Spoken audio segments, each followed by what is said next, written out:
nggak ada bedanya sama yang lain-lain gitu. Jadi cuma ada uniknya aja ya si abang-abangnya dari atas sausnya. Si saus sendiri gitu. Welcome to Life Travel Guide Podcast. Di channel Life Travel Guide, gue dan tim akan mengundang narasumber yang sudah berpengalaman dalam beraktivitas di luar negeri. Mereka semua akan sharing tentang tips dan trik gimana caranya traveling, hidup, sekolah, dan kerja di luar negeri. Jangan lupa follow dan subscribe channel YouTube dan sosial media Life Travel Guide biar nggak ketinggalan tips dan triknya. Selain Life Travel Guide, lo juga bisa cek channel dan sosial media Evans Travel Guide untuk lihat lebih banyak informasi khusus soal traveling. So, enjoy the video. Tadi underrated, sekarang overrated deh. Apa yang overrated? Kami dulu deh. Tempat yang overrated di Malaysia atau Kuala Lumpur kayaknya pavilion deh. Gak tau kenapa. Maksudnya kayak ya emang mungkin mallnya bagus. Maksudnya kayak Dan paling besar juga. Ya, paling besar gitu kan. Keren juga gitu. Cuman ya udah gitu selayaknya mall gitu. Maksudnya kayak lu pergi pertama kalinya ke mungkin ke GI atau PI kali ya kayak gitu. Iya benar-benar. Jadi kayak udah gitu. Kayak sama aja kayak Jakarta mungkin. Iya sama aja gitu. Bedanya cuma brandnya aja lebih banyak. Gitu. Makanya kayak bingung kayak tadi kan kenapa nggak ke Sungai Wang atau ke tempat yang mall yang lain gitu kan, yang lebih murah dan ya banyak barang-barang yang unik gitu kan. Kalau di pavilion kan banyak brand yang memang mahal gitu kan, yang branded gitu kan. Ya apa bedanya gitu. Bener-bener kalau dari segi restoran, brand gitu-gitu ya udah sih. Ya udah. Maksudnya nggak ada yang bisa di Explore.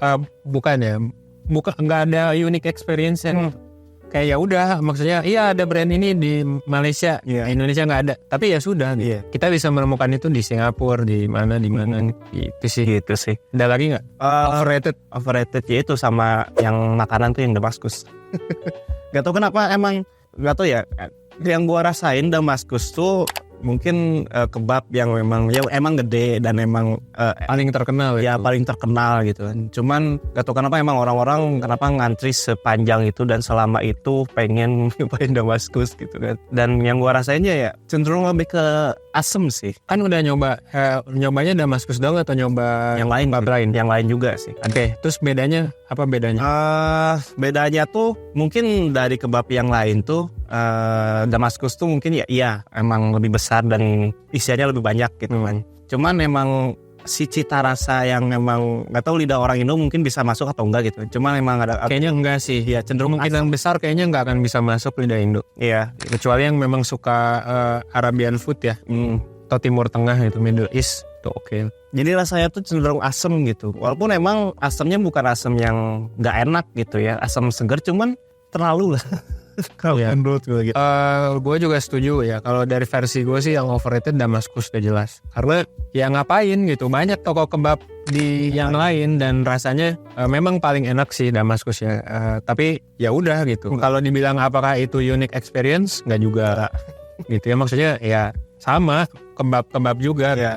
Nggak yang beda. Dan sebenarnya kalian bisa mesen di Grab gitu. Iya. Kalian bisa mesen di Grab dan dapat rasa yang sama. Cuman kalau mesen di Grab kan jadi kayak nge-Grab dia sama gitu. Iya kayak sama aja mesen makanan di Bandung gitu atau di Jakarta.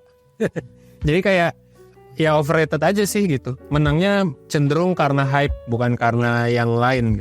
Terus yang kedua juga kayaknya yang overrated tuh ada sih kentang-kentangan di yang pesing nih. Iya yang dari atas gitu. Sebenarnya itu juga sama gitu. Tidak ada bedanya Kak. Nah kalau ini gue bisa bilang rasanya biasa aja. Gak ada bedanya sama yang lain-lain gitu. Jadi cuma ada uniknya aja ya si abang-abangnya dari atas sausnya. Si saus sendiri gitu. Tapi menang hype doang gitu loh. Jadi kayak ya udah gitu. Lu gak perlu ngantri 2 jam cuy untuk dapetin hal yang seperti itu ya. Atau ada juga satu lagi tuh kunafa itu. Cuman gue belum pernah nyoba jadi gue gak bisa komen. Tapi semoga aja bukan hype doang ya. Terus Alor kayaknya. Menurut gue Alor tuh sebenarnya ya kalau buat budget traveler Alor tuh bisa jadi overrated. Karena makanannya tuh ya memang begitu-begitu aja. Ya kan. Terus habis itu juga harganya cenderung lebih mahal. Jadi kayak jus gitu-gitu tuh. Sebenarnya jus kayaknya lebih bagus di Petaling. Ya lebih enak di Petaling, lebih murah.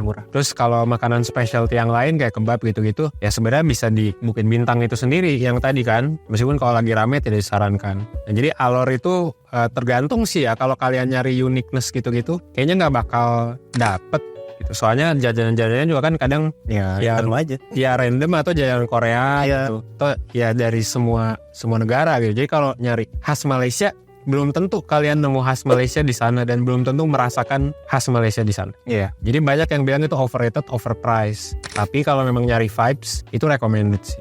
Kayak vibesnya tuh dapat gitu dan pegawainya ramah-ramah gitu. Apa yang jualannya tuh kayak banyol-banyol gitu loh. Kayak teriak-teriak gitu kadang-kadang. Woi Indonesia. Kom. Pring. Gitu kan. Kayak ngomong sama tongkrongan SMA aja gitu.